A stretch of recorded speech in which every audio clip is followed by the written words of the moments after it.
Mala's food ব্লগে আপনাদের সবাইকে স্বাগত রইল। আজকে আমি নতুন একটা ব্লগ নিয়ে চলে এসেছি। এর আগে আমি চিকেন ঘি রোস্ট দেখিয়েছিলাম, তো আমি ডেসক্রিপশন বক্সে দেওয়া রয়েছে, আপনারা দেখে নিতে পারেন।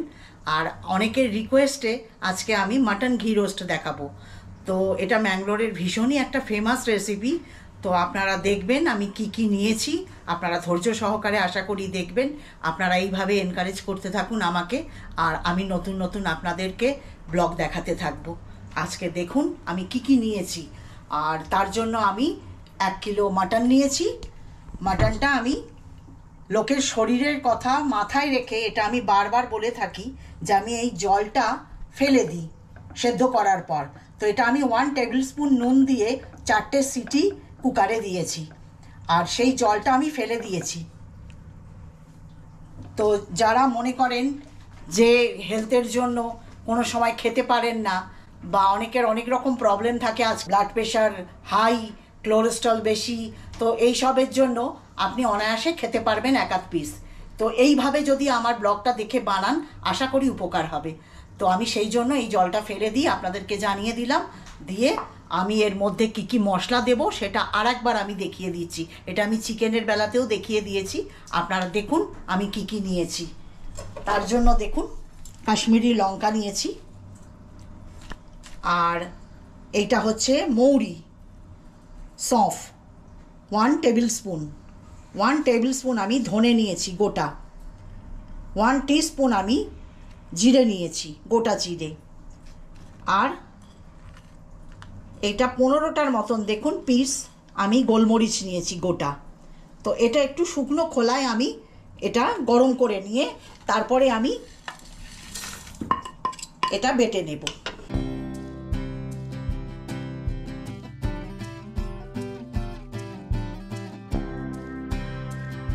এটা একটা ভালো গন্ধ আসতে থাকবে, যখন তখন বন্ধ করে দেবেন। দিয়ে মিক্সিতে হোক বা শিলনোড়ায় হোক, যেটাতে ভালো বুঝবেন আপনারা সেটাতে বেটে নেবেন। আর আপনাদের বলে দিই এই ঝালটা আপনারা আপনাদের স্বাদ অনুযায়ী দেবেন।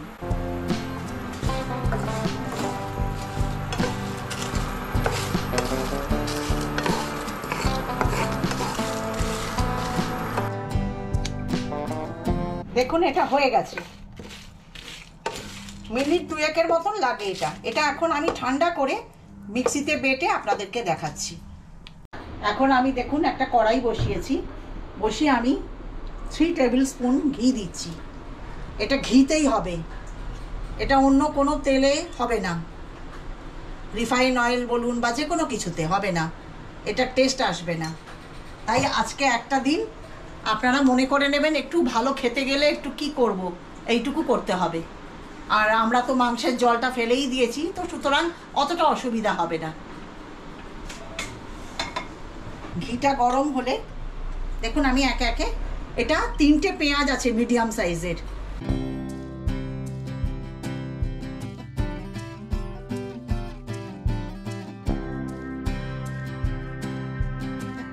আর আপনাদের দেখিয়ে দিই মশলাটা আমার দেখুন হয়ে গেছে। একটু জল মিশিয়ে, এটা 2 টেবিল স্পুনের মতন আমি জল মিশিয়ে করেছি, নাহলে একদম শুকনো শুকনো হয়ে যাবে।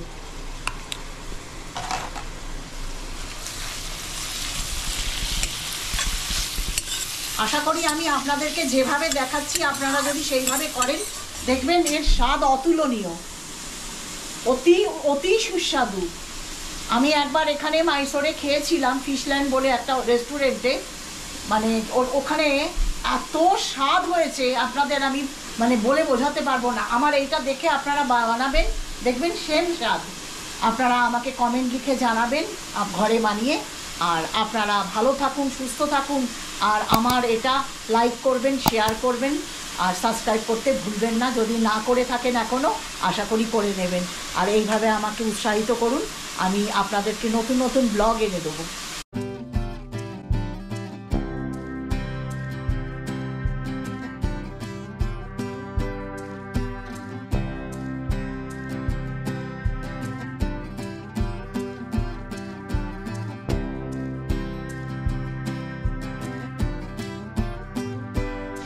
দেখুন পেঁয়াজটা এতটা ভাজতে ভাজতে আমি এই রসুনটা মিশিয়ে নেব। এটা 1 টেবিল স্পুন রসুন আছে পেশা, আর এটা 1 টেবিল স্পুন আমি এটা আদার গুঁড়ো আছে।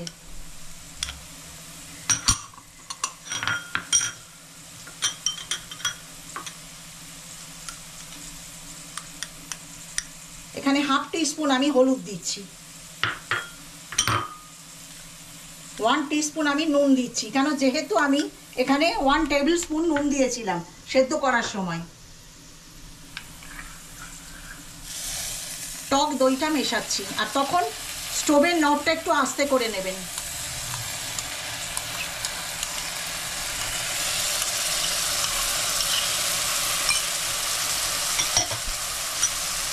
আর আমি এই মশলা পেশা যেটা রেখে দিয়েছি দেখুন, এইটাকে মিশিয়ে নিচ্ছি।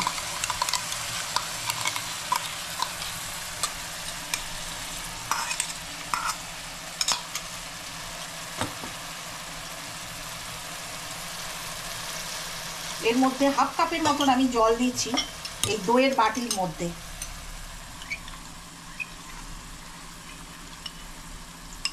তাহলে এর গায়ে যতটা দই লেগে রয়েছে দেখুন নষ্ট হবে না। দিয়ে এই মশলাটা আমি এই জলটার সাহায্যে একটু কষতে থাকবো। এখন আগে দেখুন ভালোভাবে কষবেন যাতে রসুনের কাঁচা গন্ধটা চলে যায়।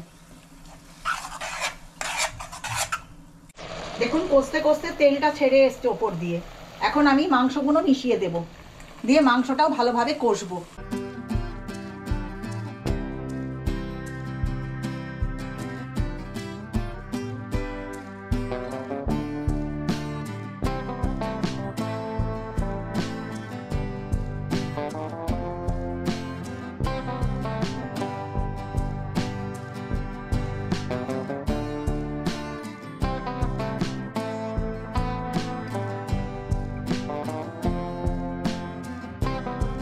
যখন জলটা টেনে আসবে এই জলটা রেখে দিয়েছি, দেখুন এইটা দিয়ে কষাটা হয়ে যাবে।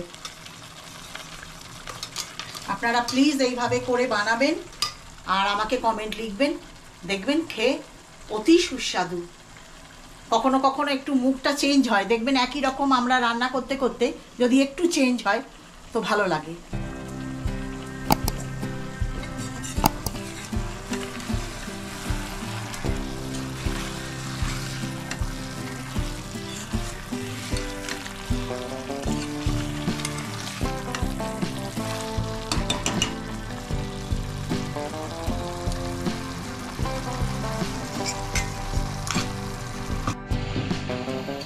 দেখুন এইভাবে কষছি, এই জলটা যেটা আছে সেটা দিয়ে এইবার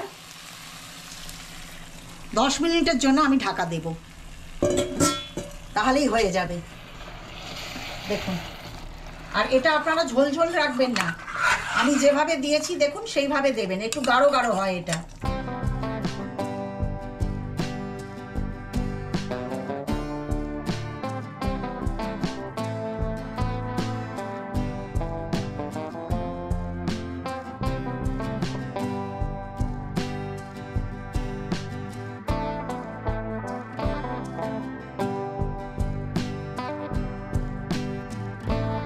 দশ মিনিট হয়ে গেছে দেখুন, আর এটাও হয়ে গেছে, ঘি রোস্ট কমপ্লিট। এখন আমি এর মধ্যে, যেহেতু এটা ঘি রোস্ট এখানকারের ম্যাঙ্গলোরিয়ান ডিশ, সেই জন্য কারি পাতা দিতে হবে, আর এটা এই রকম খেতে খুব সুস্বাদু। দিয়ে এখন আমি বন্ধ করে দিচ্ছি। দেখুন